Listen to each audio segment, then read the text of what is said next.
Hello, Merry Meet. So it is time for another one of Venefica's occult findings. And there are quite a bit to go through, so let's get started. Let's start with some stones. I have this very nice kiwi stone.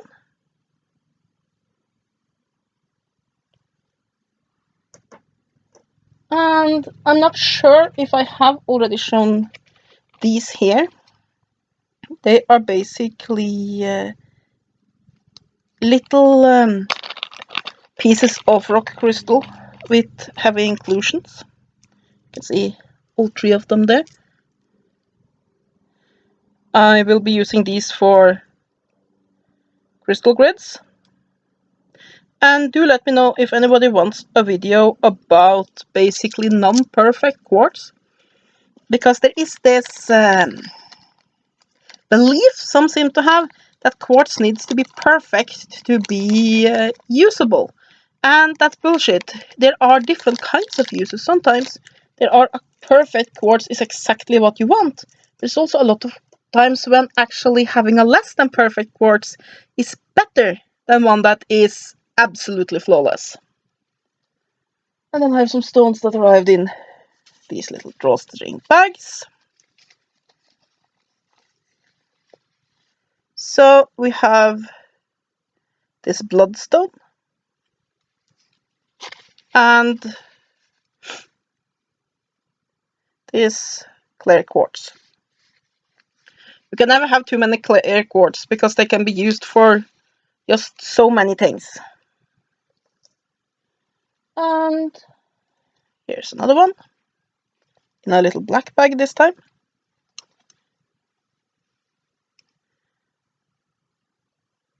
And it's a jasper.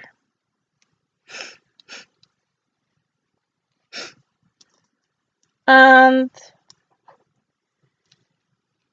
we have some tiger iron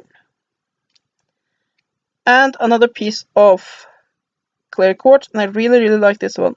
It has this nice misty feel to it. So yes, that's the stones. And then I have one piece of ritual equipment. If I don't drop it, that will be fine. Here we go. It's this cute tea light holder skull. Which is not only witchy, but it also goes to my skull collection. And then I have some magazines. I think I have a few more, but I couldn't find them as I was doing this. So if not, they will go into the next haul. It is medium. I think it's number 1, 2016. I usually get some magazines when I am going down to visit my mother, because reading a book on the train with all that noise can be difficult. But magazine articles usually goes pretty okay. We have Vision, number 6, 2015. Eller Vision, which is the Norwegian word. Then we have a Swedish one here, Magazine Harmoni, the magazine Harmony, number 6, 2015. And then we have some oracle decks. Some of these I have already reviewed. We have the Witch's Oracle.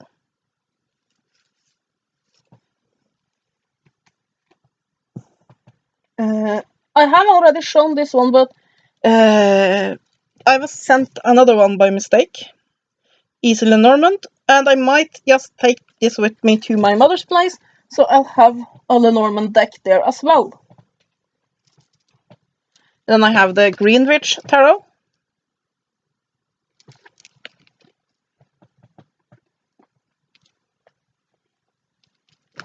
The Magic of Flowers.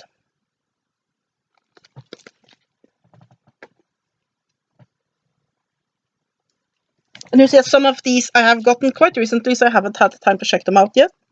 The Byzantine Tarot.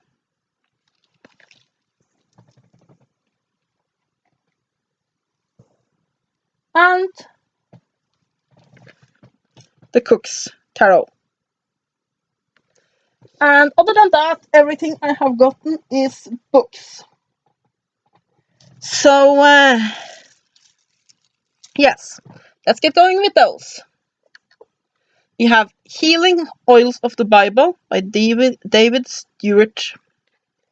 And it's by Care Publishing. So that sounded interesting.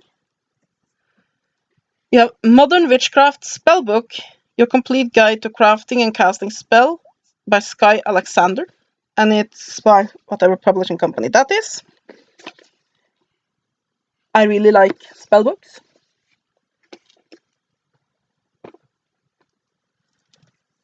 And I have Lugnasa, Llewellyn Sabbath Essentials Lugnasa by various authors by Llewellyn.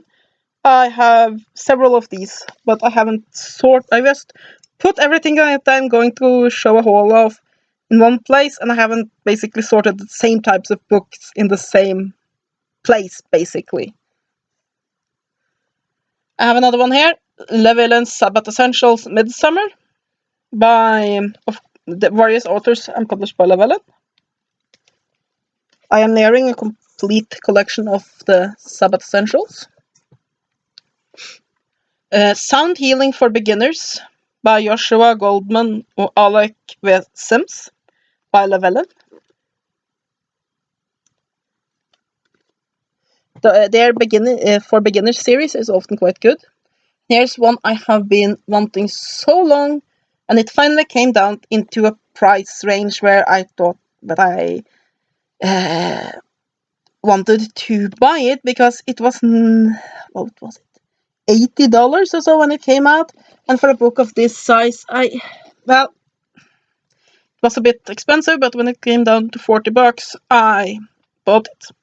That is Techniques of Solomonic Magic by Stephen Skinner, and it is by Golden Horde.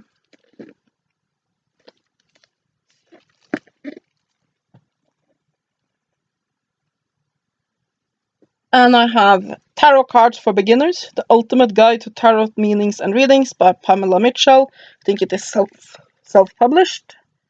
No, actually it is. It's by SBP. There we have. Well, Ultimate and Ultimate. It's just a little booklet, but it was cheap, so I thought I would give it a chance.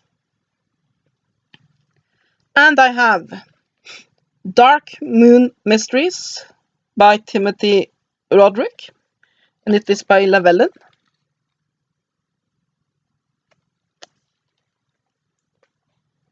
And I have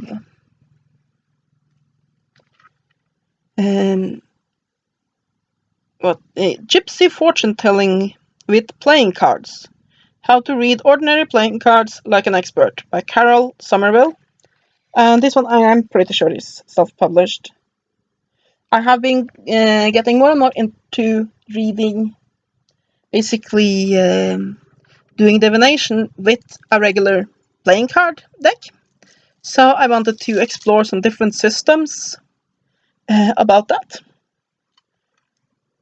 And then I have Grimoire of Tiamat by Asenath Mason by Nephilim Press. It's basically within the left-hand path, and this has this jacky cover that's sort of supposed to be velvety, but just feels like you dumped it in oil.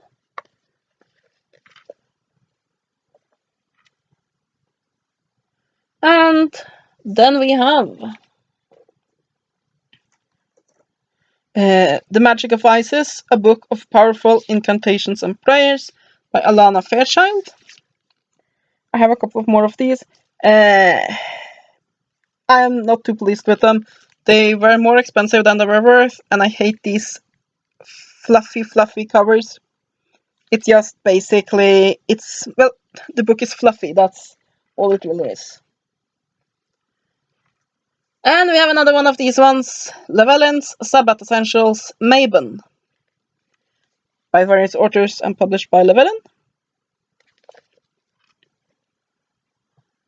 And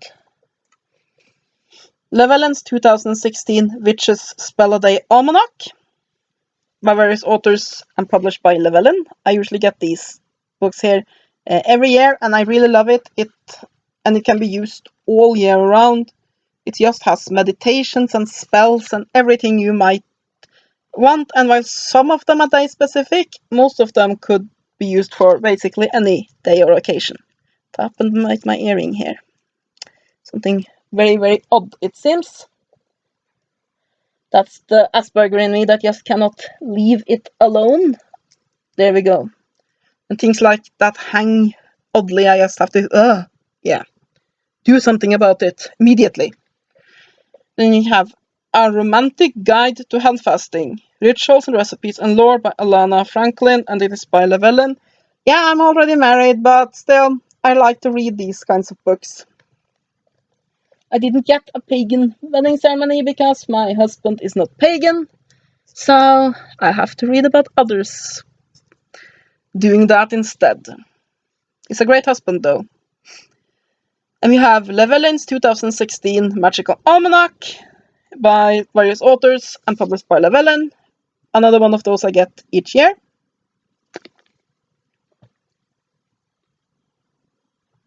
And this one I have reviewed. It's Llewellyn's Herbal Almanac Cookbook, a collection of the best culinary articles and recipes by various authors and Llewellyn. And it has that Satan's ball sack cover that I hate, but otherwise is a good book. And I have My First Tarot Course, in-depth training exercises and questions and answers to test your knowledge by Eleanor Hammond MM. And it's by whatever the B is. So I haven't had time to dive into this yet, but it just seemed so interesting.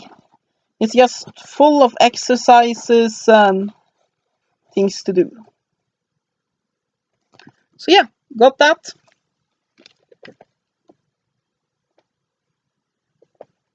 Don't fall. I'm starting to build a bit of a tower of books here. You have the Grimoire of Asha, and I am horrible at pronunciations. The Grimoire of Asha Sadim. It isn't credited by an author, but yes, that's who published it. I think also this is self-published. It's a Left-Hand Path Grimoire.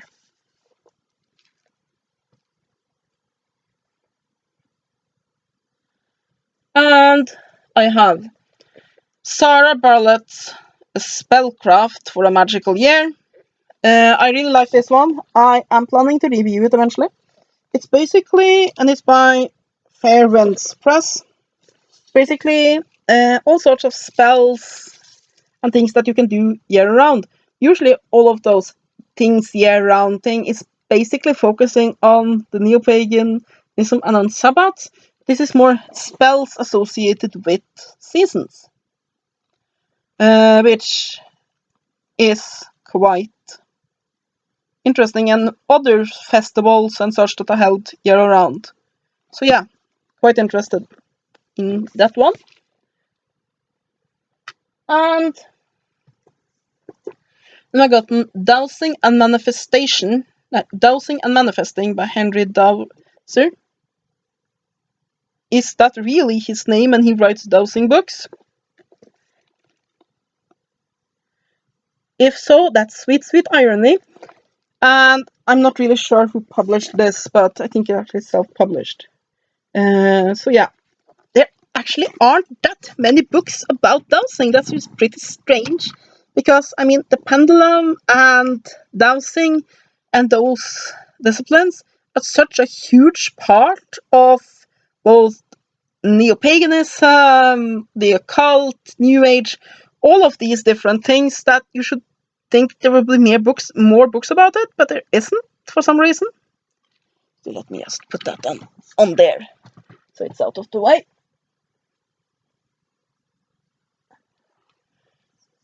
And then I have Playing Card Divination for Beginners, Fortune Telling with Ordinary Cards by Richard Webster, and it's by Llewellyn. Like I said, more fortune telling with playing cards. And then I have Tarot, the Open Reading by Yao Ban Dao. And it doesn't say which publishing houses this made from. This is just basically, I saw it, I didn't have it. It's not one of those books that most people talk about. So I thought it's not very expensive, I'll give it a shot. So, in other words, it was an impulse buy. I haven't read it yet, but I'm hoping it will be good. Yeah. Excuse me one moment.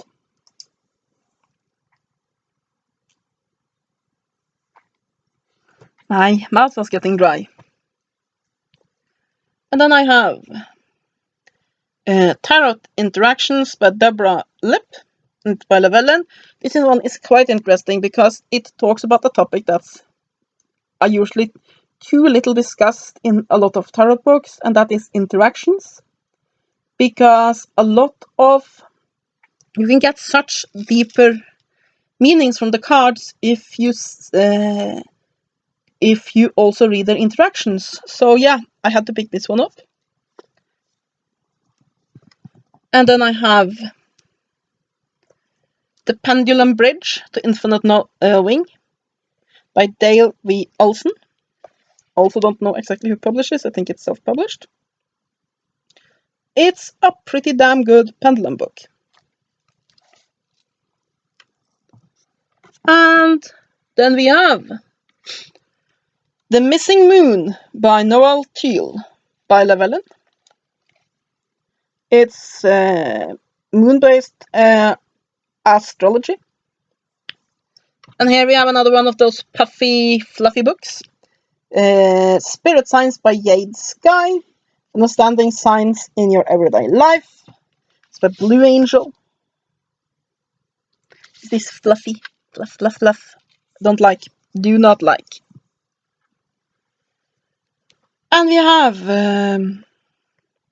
Chronicles of the Unexplained by Gary Gillespie. I wonder if he is related to the little girl in the Silent Hill series. Is it by Llewellyn, isn't it? Yes, by Llewellyn. And another fluffy one here. Goddesses and Gods Embrace the Power. It's by Stacey DeMarco and published by Blue Angel. And I have Chupacabra Road Trip In Search of the Elusive Beast by Nick Redfern, and it's by Llewellyn. It's a very good book. You do have the Satan's Ballsack cover, but it's not to such a great extent as some other books, so I can live with it. And there's one more magazine, but since it's more pocketbook size, I just put it with the books instead. It's Witchcraft and Wicca magazine, Lamas 2010, issue 19. The Spells issue. And I have Llewellyn Sabbath Essentials, Samhain, by various authors, published by Llewellyn. I'm trying to get all of these. And I have Llewellyn's 2016 Herbal Almanac, Herbs for Growing and Gathering, Cooking and Crafts, Health, Beauty, History and Myth and Lore, by various authors and by Llewellyn. This is another one I have started to get each year. And the last thing to haul today is the Numerology Bible by Teresa Moray. And it's in the Bible series, and I'm not exactly sure which publishing house makes it, but it's this one. So yeah, that was my haul. I hope you have enjoyed it. Have a great day, and blessed be.